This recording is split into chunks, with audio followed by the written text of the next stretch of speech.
Hi guys, welcome back. So in today's video, we're going to talk about our plans for the E30 build. And if you've seen that video before, it's basically a E30 318i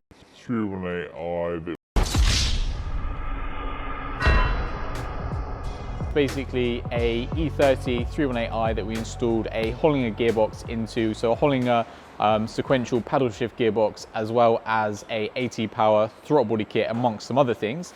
And then in today's video, I'm going to talk about the next steps for the project. Before we get into it, don't forget to hit the subscribe button, also notification bell, and you won't miss if our new videos go live. A lot of the comments on the previous project were basically to do with why have you got the M20 in there, why didn't you engine swap it, why didn't you do this, that and the other. And for us, this project initially was always about installing the sequential gearbox as sort of like a proof of concept alongside like the ITBs as well. Obviously, we always knew that the sequential gearbox and the ITBs is going to be overkill for the standard M20 engine, which is why we're going to be stroking it. So we're going to be installing a stroker kit from the guys at Island Engineering. So we're going to be taking it from its current capacity all the way up to 2.8 litres, and then hopefully having it with a final output around the 240 horsepower mark.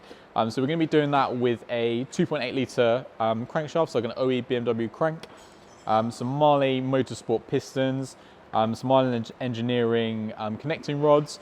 So the connecting rods are slightly longer for the purpose of obviously allowing us to have the longer stroke with the crank. And we've gone for the Marley Motorsport pistons as well. The main reason, obviously, longevity, reliability at the higher outputs, but also with the really deep pockets for the valve train to run in as well. Amongst doing all of obviously like the power upgrades as well, we're going to be upgrading it reliability wise, obviously running a much higher output, sustained higher loads for longer period of times. We're going to be installing obviously all the ARP main studs, the ARP head studs, obviously with the bottom end refresh, new oil pump, and all that kind of stuff as well. One of the things that we saw at Goodwood when we took it out on track as well was that the oil pressure, whenever we were going into the corners, obviously after like a heavy braking or going around the corners, we've seen the oil pressure drop quite a bit, which we probably shouldn't have ran the car on the day like it, but we just thought we would just have some fun. So we're installing a windage tray and also a baffle kit as well, so that should hopefully allow us to keep the oil pressure nice and consistent, especially that we've invested in a stroker kit for the car. And then also at the same time, we're going to be upgrading the head, doing some extensive upgrades to that, and we'll talk about that now. So we've upgraded quite a bit on this head, so it's quite sort of like a trick thing. So obviously talking about some of the basic stuff, we've got larger intake and exhaust valves on there, and those are all stainless steel. We've got high performance camshaft on there. As well as that, we've got the heavy duty valve springs, as well as some heavy duty rocker arms as well. So it's going to flow really nicely at high RPM and give us like a nice power band at high RPM. As you can see, the camshaft is quite aggressive. As well as that, we've got machined intake ports and exhaust ports on the car as well, so all of that's been optimized, as well as the combustion chamber as well. So we've changed the combustion chamber a little bit as well to hopefully get us a little bit more power.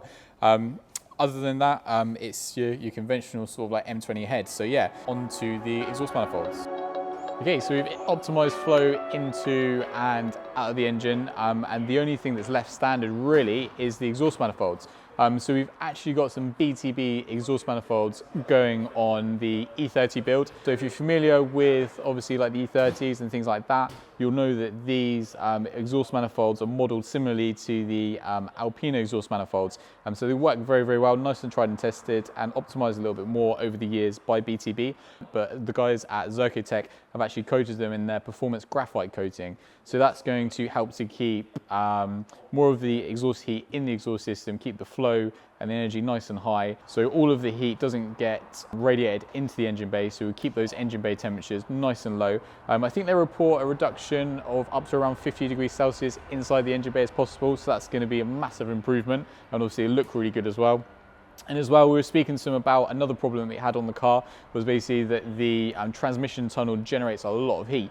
Obviously we've got the sequential gearbox in there now, and actually the piece that we put to cover over the original like H pattern shifter kept on coming loose because the glue kept on getting quite hot. So We obviously explained that problem to Zerkotech, and they said they've actually got something for that. So they sent down some of their Zerkotech Gold, and what this does is it basically rejects back some of that heat that's radiated off of the gearbox, so we won't get as much heat going into the interior of the car. And obviously it's getting very, very hot. We want to reduce the amount of heat that goes into the car, so this is going to be quite helpful. And yeah, so Zerkotech have also said if anyone wants to use any of the products or anything like that, quote Regal. Whenever you chat to them, they'll give you a nice 10% off. So yeah, hopefully you take advantage of that. So that's all of the engine specs. The next thing to do is to get the engine built. So that's going to be in the next video. So see you on that one. Thank you so much for watching this video. If you enjoyed it, then please give us a thumbs up. If you'd like to watch other videos of ours that YouTube thinks you'll like, then click up here. If you'd like to watch some other videos that we have in the same playlist, then click here. And obviously if you enjoyed the video, then we really appreciate if you gave us a subscription. And then obviously you'll be updated when other videos of ours go live, and you can do that quite easily by clicking here. Hope to see you soon.